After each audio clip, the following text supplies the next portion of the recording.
which model are you using to source the oil? That is why if you look at the landing cost of the Kenyan field, it is higher than the other regional economies. So that's one. Because the way we are sourcing it makes our landing cost more expensive. The second thing is taxes and levies. Yes, point of order by Honorable Jamatia. We are Honorable Ndindi. We are here because of disruption caused by the war. And one of the biggest hindrance is insurance. So that is why, even if you want to deal with the landing, that one I'm okay. But the insurance on the shipping and the ship itself is what has caused this problem. So we are looking at, and look at the distance, and look at the situation that comes with it, so that we will look at the solution by not only looking at what we have, but also the worldview. For that clarification, what I meant, Honorable, is that there is a lot we can do in terms of landing cost, sourcing cheaply. There is a lot we can do in terms of taxes and levies, and there is also definitely something we can do about lowering the margins of the people involved. However, on the insurance and disruption is already embedded in the current oil prices globally. It is already internalized. The reason why the barrel of oil has moved from $60 per barrel to closer to $100 per barrel is because of internalizing those disruptions and costs associated. That maybe ship somewhere may have to travel for a longer distance. That's already embedded. And that's why the prices of oil are higher. So these are not extra costs over and above the global oil prices. They are already embedded in the current oil prices as we see them. Honorable Aseka talked about levies in terms of electricity. I actually hope that was a joke, but what happens, Honorable Aseka, because you are my friend, there are shares you bought for Equity Bank when I was chairman of budget. You are never called when Equity Bank is increasing our interest rates for the loans we take. That is the nature of our stock market here in Kenya. That minority shareholders, you are spectators. I am neither a director nor nothing. And also I call upon all of us here as members of parliament, let's love our country. Instead of making money and hiding it in Dubai and other havens, let us invest in companies here in Kenya without hiding our identities and the nominee accounts. And I read that talk.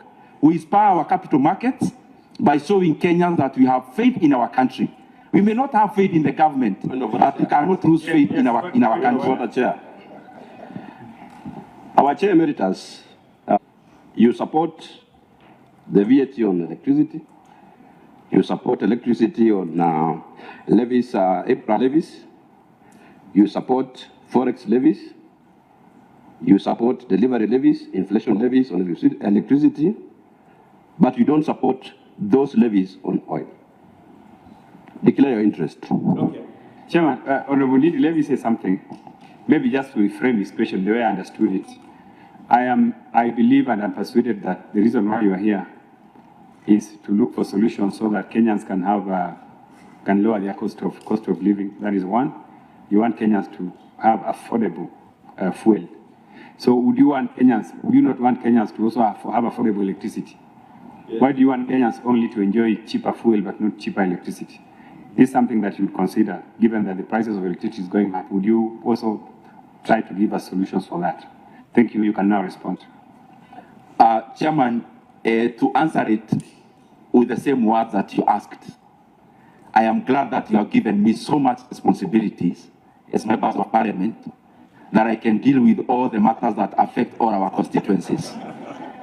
I am one of the 290 members of parliament, and I am glad I'll do even the one for electricity if none of the members can do it. However, the way I got the question from Honorable Aseka was actually a banter in terms of, it is out in the public domain, I have some shares in Kenya Power. It is in that length that he asked. It's not actually about electricity. It's my being a shareholder in Kenya Power. And I threw it back to him because he's also very intelligent. Now that you have shares in Equity Bank and the increase our interest rates? Do they consult you, Honorable Aseka? Secondly, I was just trying to say that minority shareholders, and I am proudly one in Kenyan companies, is that we do our research and buy shares, but we don't do that as majority stake shareholders where you have to be involved in the running of the company. And I want to say this for avoidance of doubt. I am very proud to be part and parcel of our capital markets. Not just Equity Bank, even other listed companies in our NSC. So that all of us as leaders should know that our economy needs whatever small resources that we have. Instead of hiding our money in tax havens in Dubai and elsewhere, we grow our own capital markets. And we don't hide our names at our nominee accounts. We actually buy through our names. I am proudly so. However, on the part of electricity, I think just like any other Kenyan and as a legislature, it makes all the sense. However, Chairman, just 1 minute. I would seek that members actually take time so that we don't become superficial. And it's not in bad faith. I'm just trying to look for the solution. In terms of electricity pricing, we need to hit the nail at the head. The current situation of Kenya, the electricity prices are higher in Kenya than most in the region based on one thing. And that one thing is called cost of production. You have Kenyan producing electricity at a third of what some of the IPPs are paid. IPPs are independent power producers. And as you all know here, these are politically connected individuals who own these companies. So Kenyans are made to pay a tax for higher production of electricity just because we are feeding into some political system.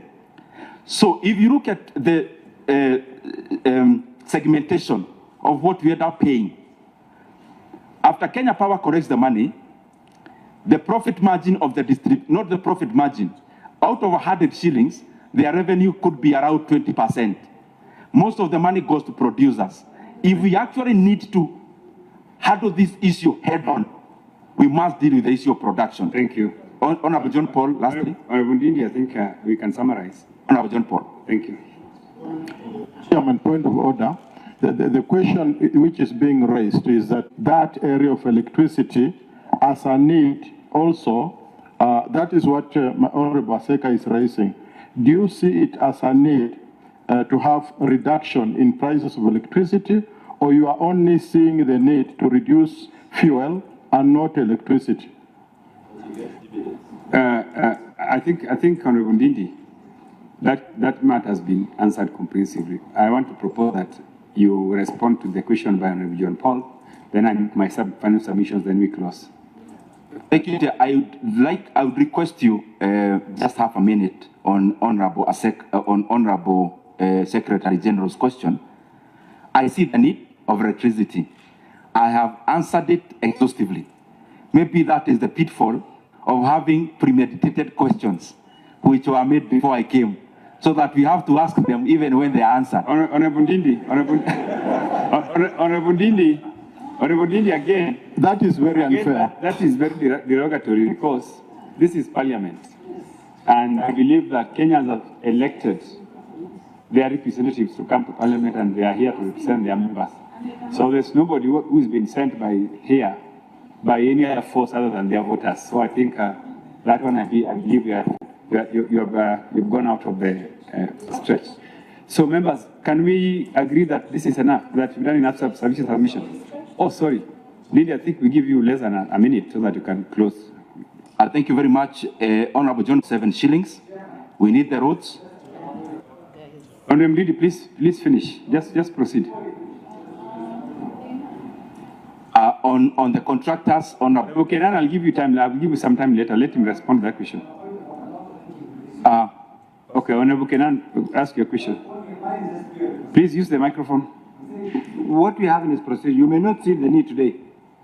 The Hans idea might be of evidential value at a date and time when you don't even anticipate, because these are house of rules. So mine is purely procedural. if in your wisdom as the chair, and you enjoy delegated authority, like that of the speaker, you have had my good friend imputing an improper motive on the member of Tongarani. And superficially, you have asked my brother here to desist from that route. What I expected you to do at this juncture is for the withdrawal and expansion of that particular statement from the proceedings of the committee. Otherwise, you are our chair. Thank you. Honorable Kenan, you know the speaker does not have eyes. The speaker does not see. So I agree with you. And persistently to use the word premeditate. Didn't even go to school. We can't think. Listen. We sit here to premeditate. Honorable Chikati, I agree with Honorable Kenan that he has noted his eyes on that particular pronouncement by the Honorable Ndindi. Honorable Ndindi, please, on that aspect, could you kindly withdraw? Honorable Chair, when I came, Honorable Nyakudi asked the wrong question for my presentation. The question of electricity has been asked by 4 members, and I have actually answered. And therefore, it leaves me with no other alternative than to think, as I had been briefed before by some of you, that there are questions premeditated for me. And therefore, I can't withdraw, an obvious thing. Honorable Ndindi, you know that is parliamentary. And that would cause us to disrupt this sitting, which we really need to close in a way that it was started. So if you insist on, using unparliamentary language on your colleagues, respective colleagues, because these are members, I want to again persuade you to at least give his elector some respect by, removing the insinuation that he was given questions to come and ask you. I don't think that is the right position. Please withdraw that one, then we proceed.